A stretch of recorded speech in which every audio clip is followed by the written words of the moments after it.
Welcome to another daily live webcast called Jencast. Happens Monday through Friday, 10 a.m. Pacific, 1 p.m. Eastern here on yfelive.com. Today's show is Members Only Monday, and I'm excited because we've got Katie Bresic on. She is the YFE LA City Coordinator, and she is a board-certified holistic health coach. Katie Bresic supports busy women with nutrition and wellness counseling. She specializes in healthy weight loss, nutritional coaching, mood, energy, stress reduction, and hormonal imbalances. So Katie, I'm really excited to get started talking to you today.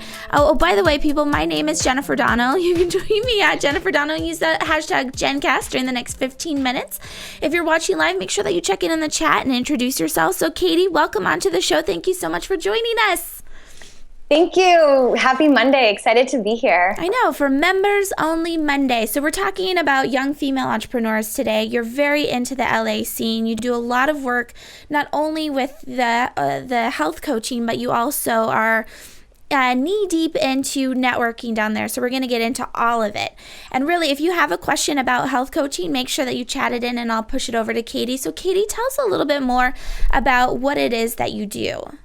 So I am a nutrition and wellness coach, and what I do is I support busy women. So as women, we usually are so careful and like taking care of other people. You know, we're nourishers. We, even at work, at home, in all of our environments, we're always putting others before us. So I really try to help women take them out of that cycle and make themselves and their health a priority, because as soon as they start feeling better, they're taking care of their health, they notice that they're doing better at their job. They have more time for their families because they have more energy.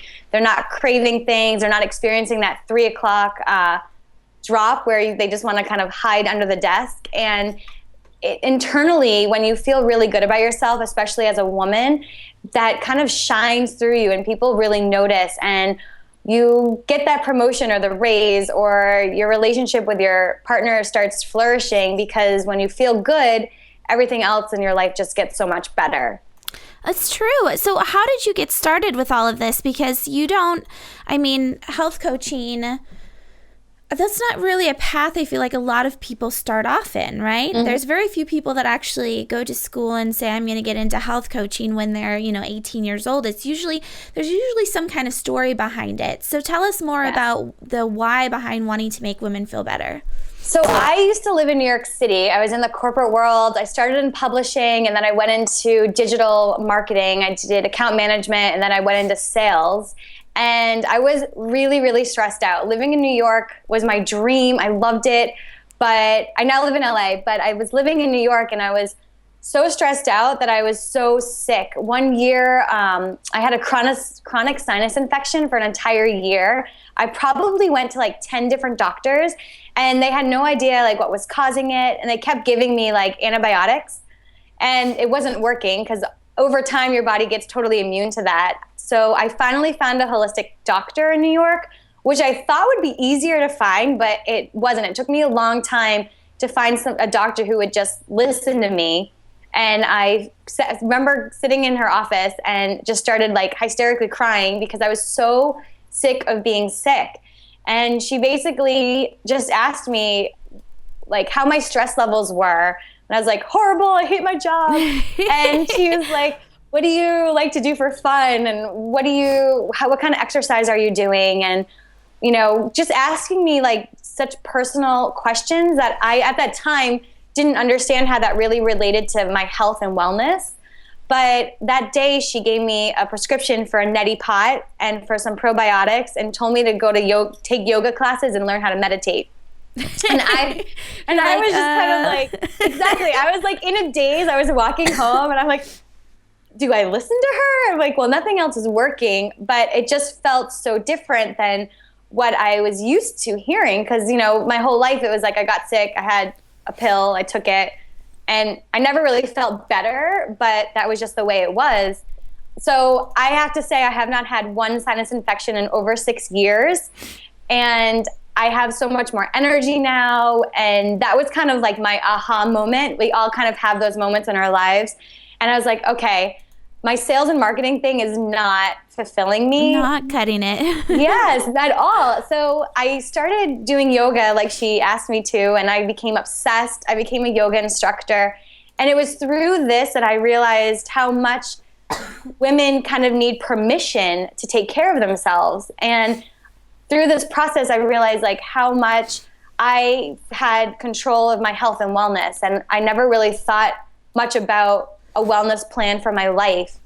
And I really wanted to help other women who were kind of in similar situations, not change their careers or their jobs, but make their lives better, through nutrition and movement and just taking care of themselves so that they didn't end up crying in some doctor's office, like they could really help themselves take care of themselves better. So that was kind of like my aha moment. And then I went back to school for nutrition and wellness with the Institute of Integrative Nutrition. Let's talk about that, because I think a lot of, especially young female entrepreneurs, we're all about how can we feel, and I feel like the same story happens to a lot of us too, where we get really stressed, we get really sick, and then we're like, okay, this is not cool, how do we fix this?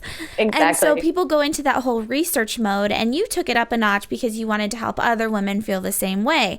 So how did you decide, for others that are in your same position, how did you decide what certifications to get? Because you have a list of certifications that I'm sure took a lot of time, took a lot of money. So how did you determine which one to prioritize and when, actually, which order? Yes. So it's so interesting because I really do believe that things happen for a reason. And I first discovered my nutrition school when I was in my sales job, and Boston used to be my territory. So I used to have to go from New York to Boston a few times a month. And one time I got out of the train station, but like at a different exit. So sometimes you just never know, like you're just kind of like in the middle and you're like, where am I going? Even though I grew up in New Hampshire, I knew Boston, but I found this couple and they kind of showed me the direction, and she mentioned how much she loved New York and how she was going to New York once a month for school. And I was like, oh, what are you going to school for? And she was like, nutrition. I'm a health coach. And she wrote down the name of the school like on a scrap piece of paper. And I remember going to my client lunch and then going home and Googling. And then literally, I think I stalked this school for like 3 years before I actually like jumped in and kind of said, this is what I'm going to be doing now. So I actually went to the Institute of Integrative Nutrition first. And through that process, I realized I really, really wanted to help women. And so much of the way that we eat is emotional. So I ended up going to the psychology of eating around the same time that I went to IIN. And then just recently, this past year, I studied with Dr. Sarah Gottfried with hormones and how to help women with hormones. So it's a constant educational, you're always learning new things in different programs. Now, you have more information about the integrative nutrition program, because I feel like a lot of people start there. Is it a good program? I mean, did you leave feeling like this is something amazing, this really jump-started my career? Totally. Like it first, on a very personal level, like I finally learned how to take care of my health. And that was just like such an amazing moment of my life. You never know that you have really low energy. Like you kind of always feel tired or, but you just kind of stack that up to having a busy life. So it was the first time where I was like, oh my God, like now I know what it feels like to feel really good. And, using that to help other people is just amazing. Very cool. Yeah, see, the programs is what I was having, like, how do you even start if you're interested in health coaching? Because you want to go and help people, but at the same time, you want to make sure that you have some type of legitimacy or some kind of background that is going to actually, people are going to take you seriously and you're really going to help people. So one of the things that sets you apart from other health coaches, too, is that you've gotten into this corporate wellness arena. Like, is whether you're in health coaching or whatever it is, serving that corporate market is something a lot of people attain to, or aspire to get into. First of all, how did you get in front of decision makers? What tips do you have for other people to get into that space? I honestly, just kind of I'll use your networking. Like I basically when I started teaching yoga in New York on a corporate level when I was still living there. And I basically emailed every single person I knew telling them like, what my goal and my vision was for yoga and taking it to corporate. And you'd be so surprised as to how many people, first of all, want to help you, and then just directly send you to like the HR director, and it's usually the HR director. A lot of companies now have community outreach within HR, and they're constantly looking for ways to bring things into the business because they want their employees to stay there. As much as they really don't want their employees to leave to go work out or leave to go learn about nutrition. So they're really looking for people to come into the business. So even when I moved to LA, I kind of started all over and networking through LinkedIn. And I even would go and walk to different companies, and I would just go in and leave my business card. I made like a one sheet about who I am, what I do. And I've gotten a lot of calls from that too. So showing your face, showing up, not being afraid to call somebody more than once, because honestly, they're so busy that if you're not kind of getting in front of them once in a while, they're going to forget about you. So, really reaching out to your network, and then you never know who someone knows and how they can kind of help you. Because I found that everybody really believes, if they really believe in what you're doing, they want to help you as much as possible. I think that's a great point, especially I feel like a lot of us are nervous about putting ourselves out there, doing the cold call, showing up at a business. And it seems like you've been really successful at that, especially going in person. You've done a number of networking events. I follow you on Instagram, and you're always out at like farmers markets or out at Whole Foods. You take people actually shopping for classes, and it's so much fun to follow you. But so you have this nice little local network that you've built up, and you have a local clientele base too, which I talked about last week with Katie Denowden. I feel like we sometimes forget about the people right around us, that they are also potential clients. So how do you get in front of those local people? Because while they might be your neighbors, at the same time, you still have to tell them what it is that you do, and you have to keep in touch, like you said. So how do you stay organized, and how do you reach those people? So I am just really, really organized. I put everything on my calendar, like to a point. If I don't follow it, it's okay. But I put down like when I'm going to go take a yoga class, when I'm going to call people. And I've really chunked my time into also what works for me. So I know Mondays are not my most creative days. So I blog or I do writing like on Tuesdays or Wednesdays.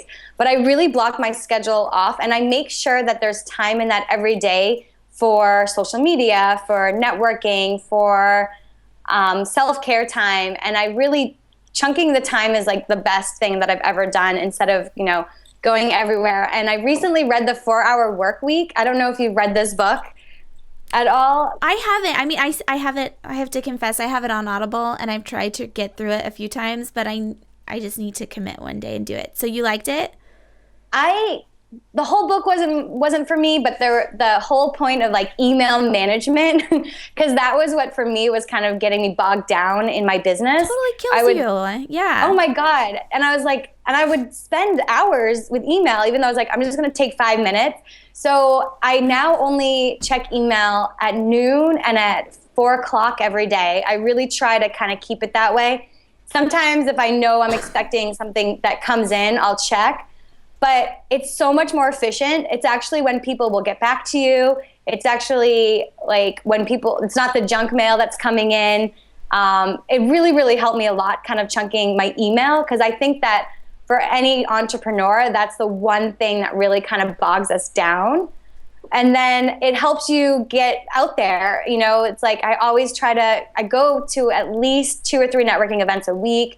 I try and think out of the box with the marketing. I decided that I'm always talking about my grocery store tours. I was like, well, why don't I just take a bunch of people at the same time on a grocery store tour? So it's like, really reaching the local, being local. And I think it's just being out there. I mean, the more that you are out there and the more that you're on social media, but the more that you're actually present, people remember you. And then it really kind of helps, so much. And you don't even realize that's what's happening until you look back and you're like, oh my God, like this person I met 6 months ago knows someone that like wants to work with me. So that's kind of being organized, and then just being out there as much as you can is just like one of the best ways. And that's never what we want to hear. We never want to hear that it takes work to actually do it. You have to spend money to go to these events. You have to put on makeup. You have to show up. That's not what we want to hear, but it seems to be really working for you. So Katie, we're running out of time, but I want to find out about the YFELA stuff that you're doing, because you're also organizing women, and it's really cool how you're doing it too, because you're bringing in a number of women's organizations to meet up, and I know you have an event coming up too. Yes, so super excited. We are actually having an event on Tuesday, February 5th at the Broadway Bar in LA, and it's going to be awesome. We're going to be doing a network speed dating event. So thinking about when you go speed dating and you're trying to meet the perfect match for you, it's really more about speed dating for your business. And what we're going to do is everyone's going to get about a minute to present their business, but most importantly, they're going to tell us what kind of referrals they're looking for. So bring a bunch of business cards, come and share a little bit about what you do, what you're passionate about, but more importantly, how can we help grow your business? Because I really think as women, if we can really help and support each other as much as possible, then all of our lives and our businesses are really going to grow that much more. Hopefully everyone will go to it. What day again and time? Tuesday, February 5th from 7 to 9 at the Broadway Bar. And that's in Los you can Angeles. Find us on, in Los Angeles, in the downtown. Oh, nice. And then where can people we're trying find to out? put it different areas. We have a Facebook page, so the YFE LA Facebook page. You can find us there, and then get on our email list. We send out newsletters about upcoming events, and we're really going to try to do this monthly. So every month we're going to try to have a YFE LA meetup group so we can really help grow each other this year. Nice. And Katie, where can everyone find out more about you? You can find me at katiebrusak.com. I'm on Facebook, Instagram, Twitter at Katie Brusak, and my business page is Balanced Beings on Facebook. And we didn't get to a lot of the things that I wanted to talk about today, so we'll have to have you back on again in the future. Yes, I would love that. All right. Thank you so much, Katie. You're welcome. Thank you. Bye, everybody. All right, so everyone, you've been watching Katie Brusak. She is over at katiebrusak.com. Make sure that you check her out. And if you're in the Los Angeles area, definitely head to the event. I had the privilege of going to one LA event, and there's some amazing women down there. So this has been Jenn Cast, the daily live webcast happens at 10 a.m. Pacific, 1 p.m. Eastern, Monday through Friday on yfelive.com. Make sure that you sign up for our mailing list at yfe.me/mailed it to find out more about events that's happening in Los Angeles, New York City, and also with these daily live webcasts. Thanks, everyone, and have a great day.